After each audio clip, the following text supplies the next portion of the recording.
14절까지 말씀만 여러분과 함께 나누도록 하겠습니다.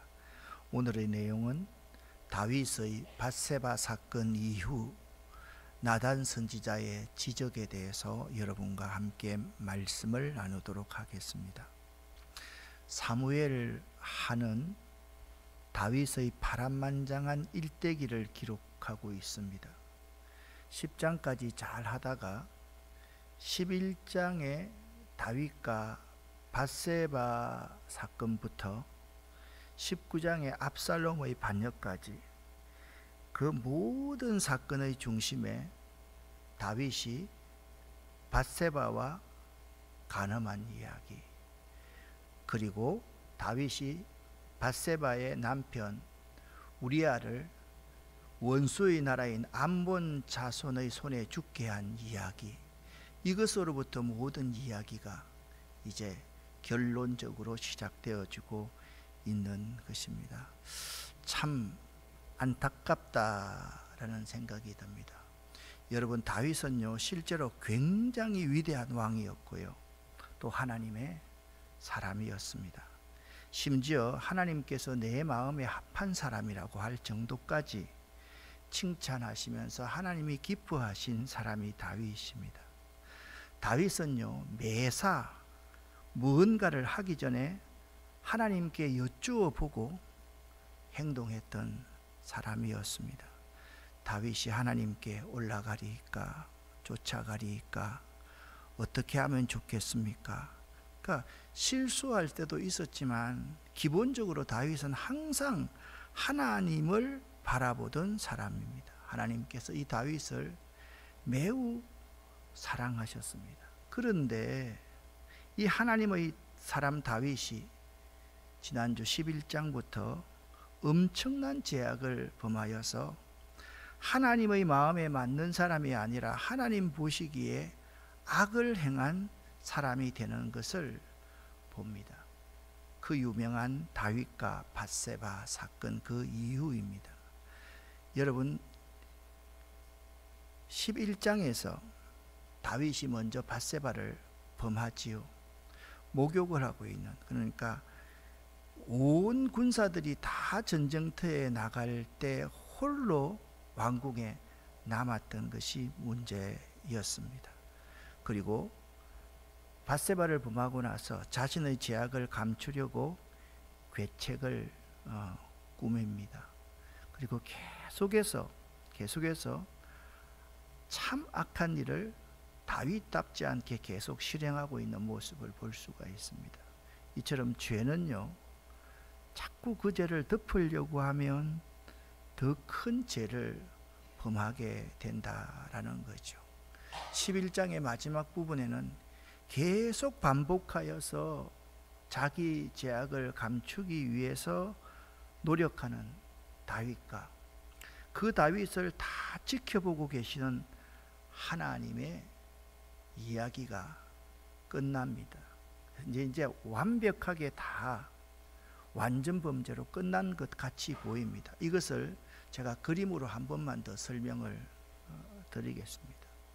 이 그림은요 다윗이 혼자만 남아서 아주 어여쁜 여인 밧세바가 목욕을 하는 장면을 왕궁 위에서 지켜보게 됩니다. 근데 다윗에게는요 참 어두운 그림자가 있었는데 이제 13장 이후로 계속해서 여러분과 함께 말씀을 나눌 터인데, 다윗의 어두운 그림자란 누가? 요압 장군이었습니다. 다윗이 악한 일을 시키면요 이 요압은 그 일을, 악한 일을 잘 수행해 주는 사람이었습니다. 나중에 이 요압도 다윗에게 반기를 들게 되지요. 특별히 우리아의 아내 밧세바를 다윗이 범하였는데 다윗이 이 밧세바에게 이제 우리아에게 서신을 들려서 그의 주군인 요압에게 보냅니다. 참 잔인한 일이죠. 사실 이 사람을 죽이라고 하는 그 편지를 요압 장군에게 보내니까 말입니다. 이 요압 장군은 다윗의 말을 그대로 수행을 했습니다. 최전방에서 죽게 하라. 그 편지를 우리아의 손에 쥐어주고 요압에게 전달하자 다윗과 요압이라는 사람은 있잖아요, 원수의 나라의 손에 이 우리아, 충신 우리아를 죽입니다. 죽게 합니다. 이 그림은 유명한 화가 렘브란트의 목욕하는 밧세바라는 그림입니다. 우리아가 죽자마자 다윗은 이 밧세바를 데려와서 아내로 삼습니다. 다윗은 완전 범죄를 행하였습니다. 그렇게 생각했을 겁니다. 이제는 the end, 다 끝났어. 왜냐하면 우리아도 죽었고요, 밧세바도 자신의 아내가 되었고요, 모든 수군거리는 소리들은 자기의 권력으로 다 잠재울 수 있었기 때문입니다. 이때까지가 다윗의 시간이었습니다. 완벽하게 모두가 다 감춰졌습니다. 우리는요, 한 번밖에 없는 인생을 살아갑니다. 사람은요, 한순간 어떤 선택을 하느냐에 따라서 그의 인생이 달라집니다. 다윗이 그랬습니다. 여러분, 사람은요, 계속해서 이게 반복적으로 기회가 주어지는 것 같지만 한순간 잘못된 길로 들었으면 영원히 끝인 사람들이 참으로 많습니다. 잘못된 길로 들어섰을 때 그가 오늘 다윗처럼 뉘우치고 회개하면 모르겠는데, 사람이라는 게 자꾸 그런 게 아니거든요. 자꾸 감추려고 하는 것이 사람이거든요. 그 시대에 그만한 권력으로는 당연하다고 생각할 수 있는 사건이 다윗이 밧세바를 취한 사건이었습니다. 사실 그렇지만 다윗은 하나님의 마음에 합한 사람으로 하나님이 세운 왕이었기 때문에 씻을 수 없는 죄인이 되었던 것입니다. 특별히 충신 우리아도 없애고 밧세바를 아내로 삼으며 이제 끝난 일이라고 생각했을지 모릅니다. 그러나 모든 과정을 다 지켜보신 하나님의 생각은 달랐습니다. 이제부터는 다윗의 시간에서 하나님의 시간으로 바뀝니다. 하나님께서 사람을 보냅니다. 나단 선지자입니다. 최고 권력자였기에 설령 누군가가 이상하게 생각하고 말하여도 무시하고 죄가 드러나도 덮어버릴 힘이 있었기 때문에 이젠 됐다고 다윗은 생각했을 것입니다. 요압 장군도 마찬가지였을 것입니다. 하지만 그러한 건 하나님을 잘 모르는 불신자와 같은 생각이었습니다. 하나님이 다 보고 계셨습니다. 사무엘하 11장 27절에 하나님은 이렇게 말씀하고 있습니다. 다윗이 행한 그 일이 여호와 보시기에 악하였더라 라고 말씀하고요. 하나님이 다 보고 계셨다. 자, 여호와께서 선지자 나단을 다윗에게 보내셨습니다. 쉬운 성경으로 1절부터 4절까지 읽어보겠습니다. 여호와께서 나단을 다윗에게 보내셨습니다. 나단은 다윗에게 가서 이렇게 말했습니다. 어떤 성에 두 사람이 있었습니다. 한 사람은 부자였고 다른 사람은 가난했습니다. 부자에게는 양과 소가 아주 많았습니다. 하지만 가난한 사람에게는 사서 키우는 어린 암양 한 마리밖에 없었습니다.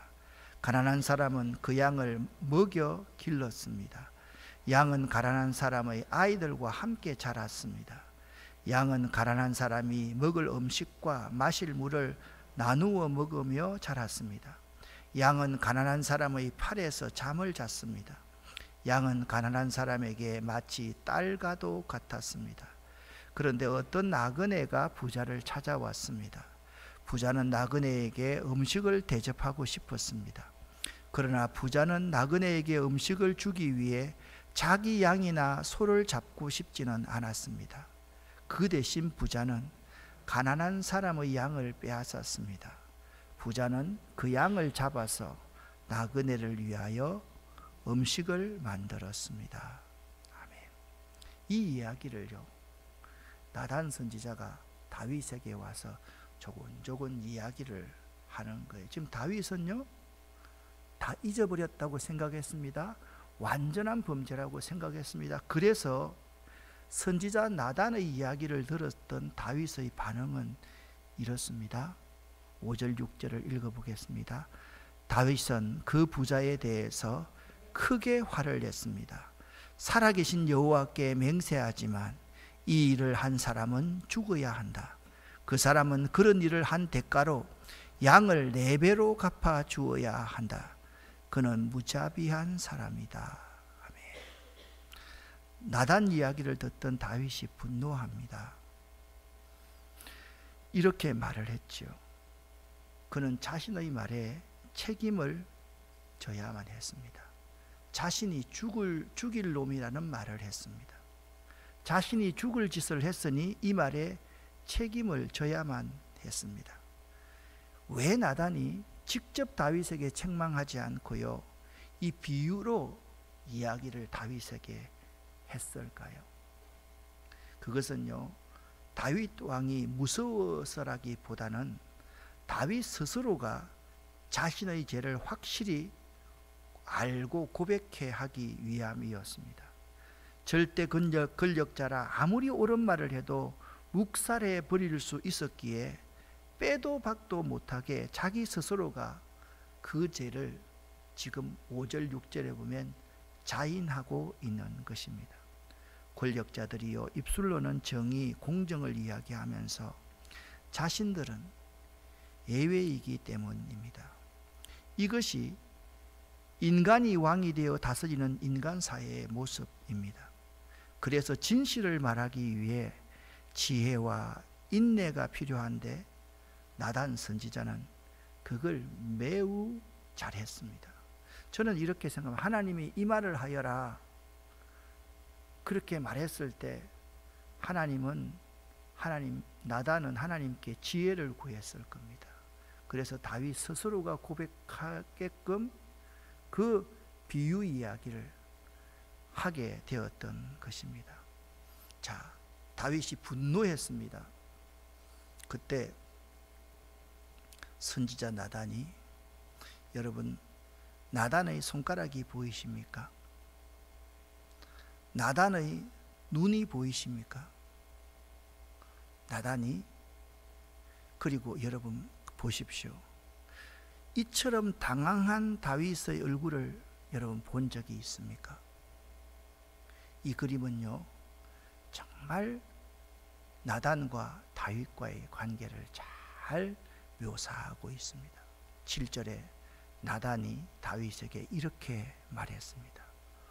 왕이 바로 그 놈입니다. 왕이 바로 그 놈입니다. 그렇게 말했습니다. 그리고서 나단 선지자는 하나님의 말씀을 그대로 전달합니다. 내가 너를 이스라엘의 왕으로 세워주었다. 내가 너를 사울 왕에게서 구해주었다. 사울의 나라와 사울의 딸을 네 아내로 주었다. 그리고 나는 너를 이스라엘과 유다 왕으로 세워주었다. 그러니까 한순간도 다윗의 힘으로 된 것이 없다, 그렇게 말하고 있습니다. 그래서 그 다윗은요, 하나도 부족함이 없었습니다. 뭐라고 말씀하고, 너에게 부족한 것이 있었다면 나는 너에게 더 많은 것으로 채워주었을 것이다 라고 말씀했습니다. 그런데 왜 그 짓을 했느냐,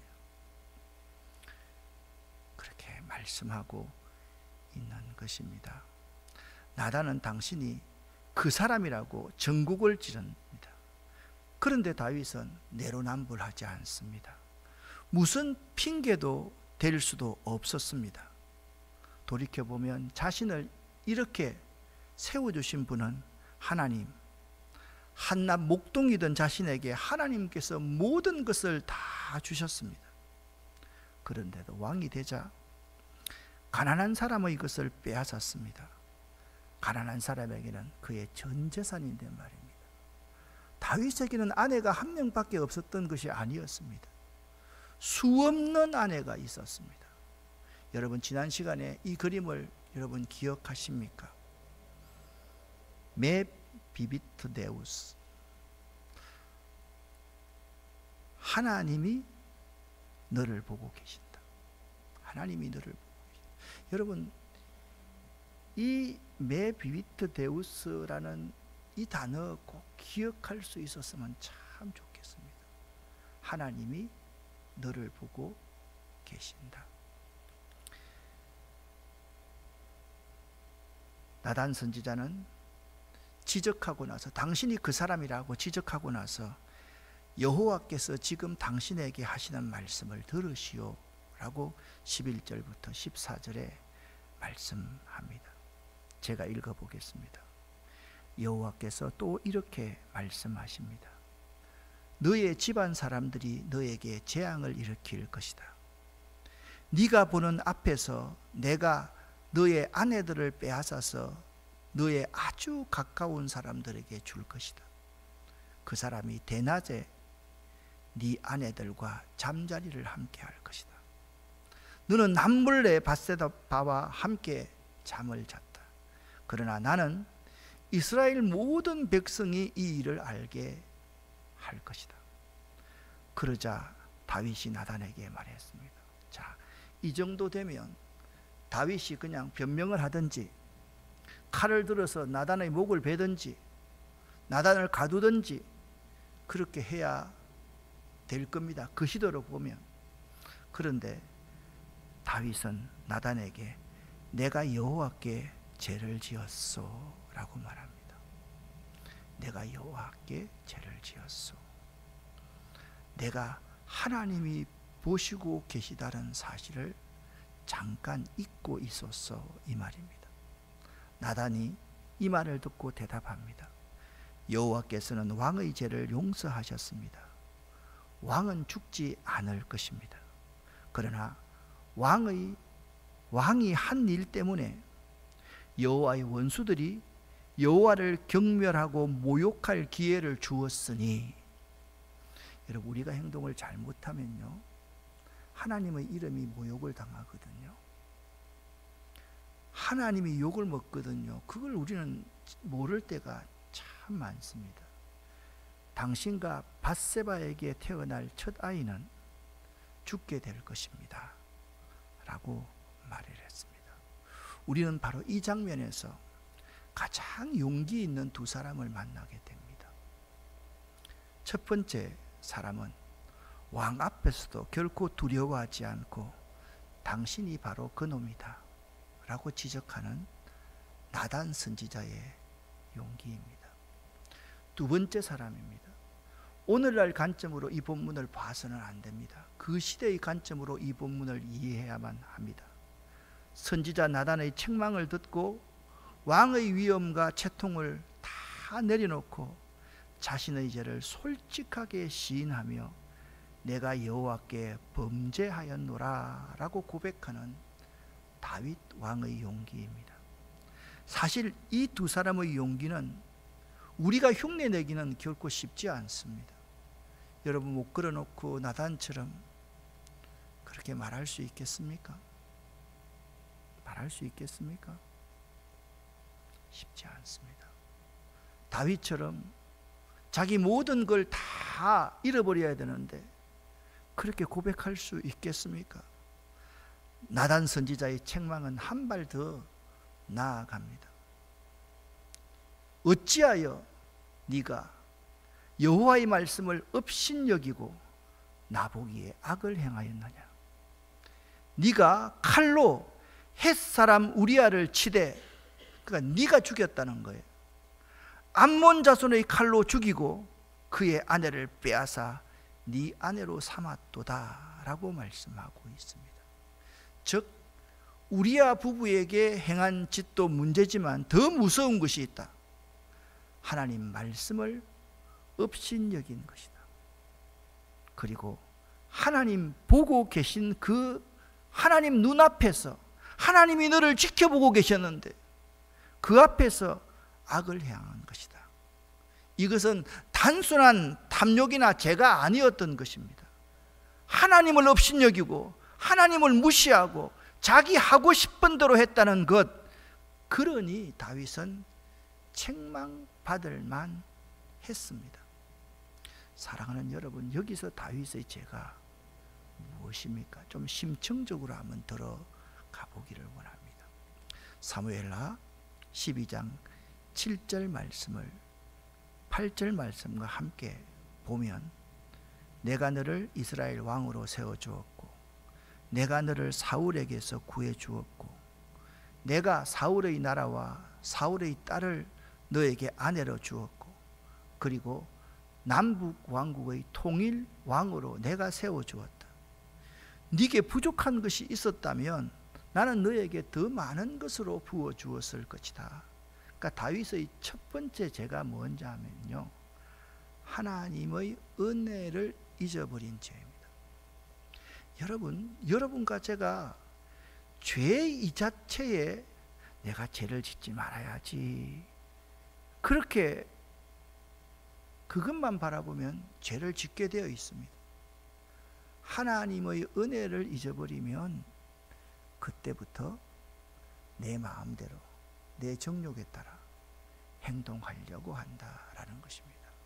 여러분, 혹시나 하나님의 은혜를 잊어버리지 않았습니까? 특별히 여러분 가운데 인생을 살아가면서 엄청나게 여러분만 아는 엄청난 큰 은혜를 하나님께 받은 적이 있다라고 한다면, 여러분이 죽을 위기에 처했을 때, 여러분의 가족들이 죽을 위기에 처했을 때, 여러분이 좌절과 실패 가운데 있을 때 하나님의 은혜로 이 자리에 앉아 있는데 그 은혜를 잊어버리면 우리가 다윗처럼 죄를 범할 수 있다라는 것입니다.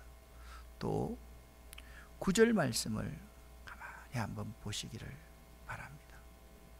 이 9절 말씀을 이미 읽었는데요, 다윗은 하나님의 명령, 하나님의 말씀을 무시했습니다. 하나님께서 악하다고 말씀한 일을 행하였던 것입니다. 하나님이 다윗에게 권세와 능을 주신 이유가 무엇입니까? 이스라엘 백성을 구하라. 이스라엘 백성은 어떤 사람입니까? 약자였습니다. 약한 자들이었습니다. 그러니까 다윗에게 권세와 능력을 주고 다윗을 들어 세웠던 것은 약한 자를, 네가 목동에서 왕이 된 것처럼 너의 그 비천함을 들어서 내가 크게 사용한 것처럼 너는 약자들을 존중하고 약자들을 위해서 살아라. 그게 하나님께서 다윗에게 명령한 것이고 우리에게 명령한 명령입니다. 그런데 우리는 그렇게 하지 못합니다. 다윗은요, 원수의 나라 암몬 사람들의 칼에 충신 우리아를 죽게 만들었던 그 모든 계획을 실행시켰던 사람이 다윗이었습니다. 다윗은요, 하나님께 주신 강한 힘과 권력으로 힘 약한 자를 돌보아야 했음에도 불구하고 힘 약한 자의 아내를 빼앗아 취했습니다. 자기는 부자였습니다. 그런데 가난한 자는 양 한 마리를 사서 그 양 한 마리를 자기 아들, 딸과 같이 키웠습니다.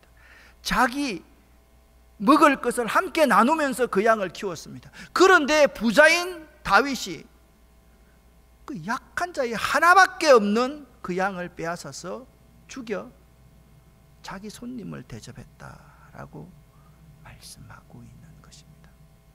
그런데요, 더 놀라운 것은 이겁니다.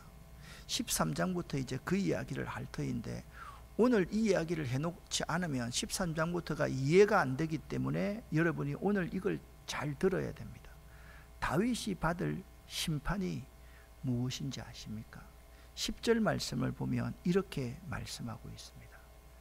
너의 집안에는 언제나 칼이 춤을 출 것이다.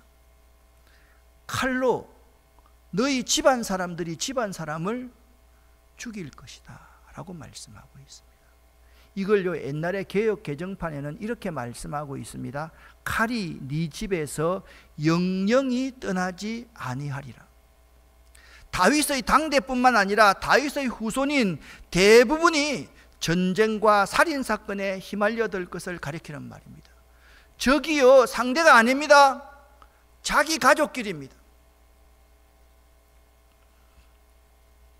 훗날에요, 암논이 죽습니다. 압살롬의 반란 사건이 일어나면 다음 주에 이걸 그 다음 주에 하겠네요. 나옵니다. 압살롬의 반란 사건이 있습니다. 또한 다윗의 아들 가운데 아도니아도 왕이 되겠다고 그렇게 말합니다. 그러니까 아들 가운데서 아버지의 목에다가 칼을 대고 형제가 형제를 죽이는 일이 비일비재하게 일어날 것을 말씀하고 있습니다. 또한 다윗의 아들 솔로몬 사후에 이스라엘이 둘로 쪼개지지 않습니까? 북왕국 이스라엘과 남왕국 유다로 쪼개지지 않습니까? 서로의 반목과 질시, 이것도 이 예언의 성취로 볼 수 있습니다. 이러한 다윗 왕가의 재앙은 무고한 우리아를 살해한 죄에 상응하는 큰 하나님의 형벌인 것입니다. 여러분, 그걸 알아야 됩니다. 아니, 그 정도 용서받았으면 좀 놓아주지. 하나님은요, 죄에 대한 대가는 반드시 치르게 하시는 분입니다. 우리 죄를 위해서 자기의 아들을 보내어서 십자가 위에서 대속의 죽음을 죽게 하지 않으면 여러분과 저의 죄가 용서받을 수 없기 때문에, 여러분과 제가 구원받을 수 없기 때문에 하나님이 자기 아들을 보내서 십자가 위에서 너가 죽어야 하느니, 그래야지 내가 영광을 받느니 네가 하늘의 밀이 되어야 할 것이다 라고 말씀했습니다. 하나님께서 또 11절 12절 말씀에 이렇게 말씀하고 있습니다. 참 비극적인 이야기인데요, 네가 보는 앞에서 내가 너의 아내들을 빼앗아서 아주 가까운 사람에게 줄 것이다, 그렇게 말합니다. 자, 여러분 보십시오. 압살롬에게는요, 매우 이쁜 다말이라는 아름다운 누이 동생이 있었습니다. 그런데요, 이복 동생인 다말을 다윗의 아들 가운데 암논이 사랑했습니다. 그래서 암논을 범하게 된 겁니다. 그때는 다윗이 힘이 강하기 때문에 압살롬이 참고 있다가 나중에 있잖아요, 압살롬이 칼로 누구를 죽여버리느냐? 암논을 죽여버립니다. 형인 암논을 죽여버립니다. 그때부터 비극이 시작됩니다. 암논이 다말을 사랑한 그 사랑, 압살롬이 암논을, 자기 누이를 욕보이게 했던 그 암논을 죽였던 그것이 심판의 시작이었습니다. 그리고 내 처들로 더불어 백주에 동침하리라.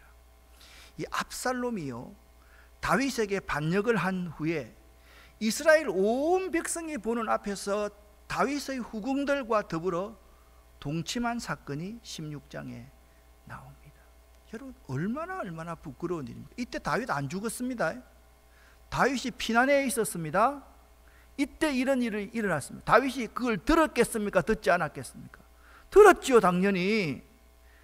다윗이 그때 얼마나 자기 가슴을 쳤겠습니까?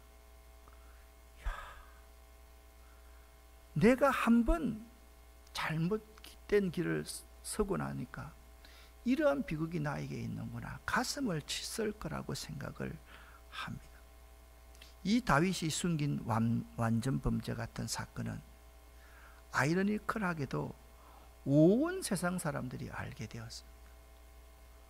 여러분과 저도 알고 있잖아요.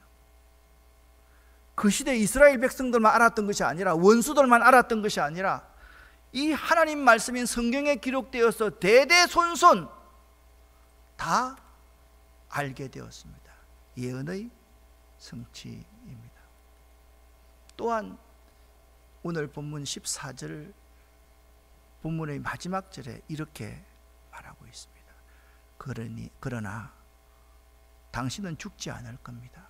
하나님이 당신의 목숨은 살려주셨습니다. 그러나 왕이 한 일 때문에 여호와의 원수들이 여호와를 경멸하고 모욕할 기회를 주었으니 왕에게서 태어난 악인은 죽게 될 것입니다. 요 부분이요, 다윗이 이 아이가 죽게 되었을 때 금식하면서 정말 슬퍼했습니다. 그리고 자기의 죄를 깨닫고 다시 기쁨으로 하나님 앞에 서는 장면을 앞으로 여러분 보게 될 것입니다.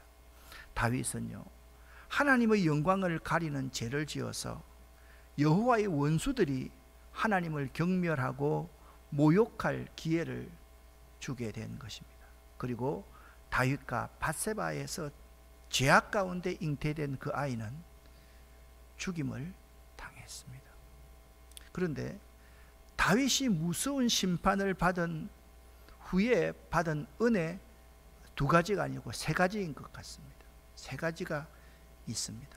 13절 말씀 같이 한번 읽어보겠습니다. 그러자 다윗이 나단에게 말했습니다. 내가 여호와께 죄를 지었소. 나단이 대답했습니다. 여호와께서는 왕의 죄를 용서하셨습니다.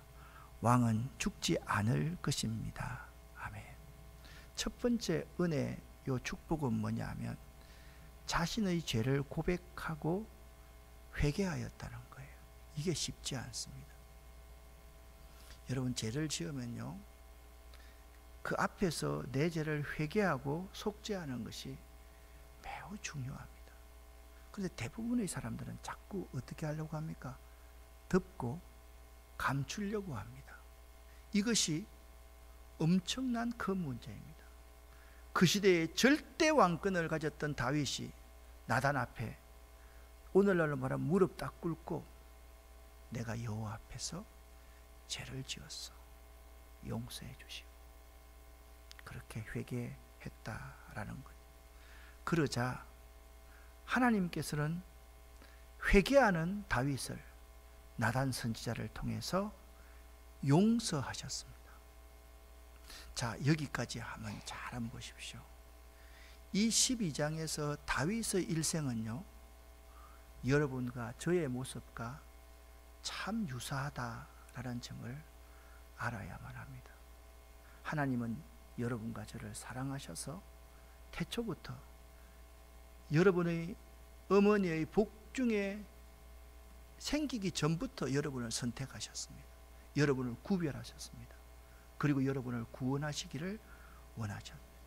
그런데 조금 먹을만하고 살만하니까 다윗처럼 하나님 안 보고 있다, 그렇게 생각하면서 하나님이 명령하신 그 명령을 잊어버리고 하나님 보는 앞에서 죄를 범하는 모습이 여러분과 저의 모습입니다.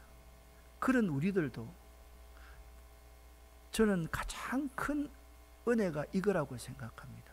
다윗이 회개하니까 하나님이 다윗의 목숨을 보존해 주십니다.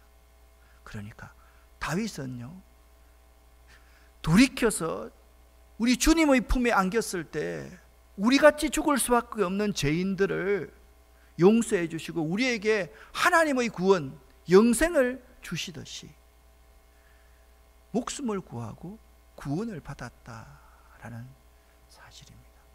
사랑하는 아름다운 교회 성도 여러분, 여러분과 저의 모습이 어떤 모습인지를 한번 이 시간 생각해 보았으면 참 좋겠습니다. 우리는 자꾸, 우리나라가 특별히 그런 것 같은데, 누가 잘못했어, 다른 사람이 잘못했어, 자꾸 그렇게 하면서 나 자신을 잘 모를 때가 참 많습니다. 여러분, 우리가 다윗 같은 용기를 가질 수 있어야만 될 것입니다.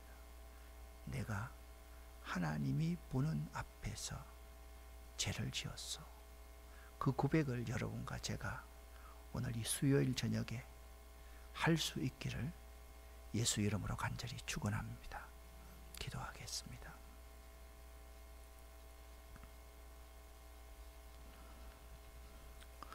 오늘은